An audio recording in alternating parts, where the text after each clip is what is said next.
and welcome to the fourth night of the 2020 Democratic National Convention, Uniting America. So it's with great honor and humility I accept this nomination for President of the United States of America. So what did you think about Kamala Harris's speech last night? It was tremendous. I was so happy for her. I know, me too. She was fabulous. I cannot wait to see her debate our current Vice President, Mika Pince. Or is it Paints? More than anything, Joe's a man of faith and conscience. He'll be a president for Americans of all faiths.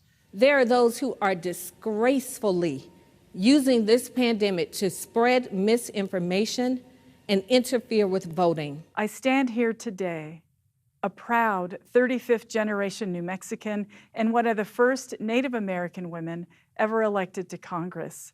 I'm a symbol of our resilience as the embodiment of America's progress as a nation.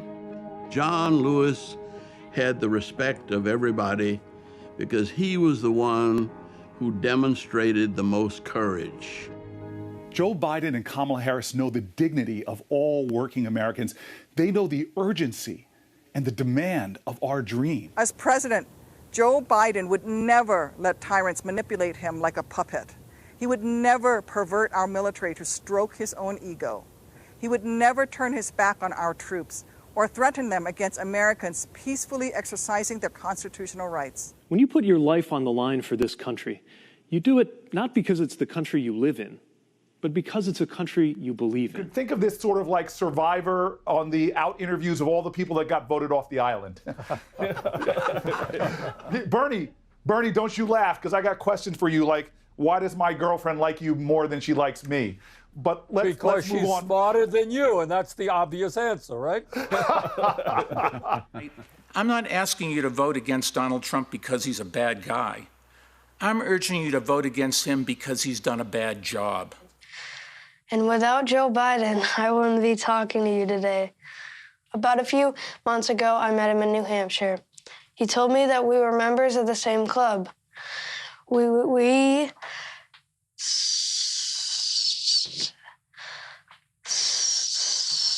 stutter. Yeah, chocolate and the Breyers that have half chocolate and half vanilla. He likes ice cream in hidden ways. Yeah. Eating it like in the freezer so that like my grandma doesn't the freezer. See. He's been a great father.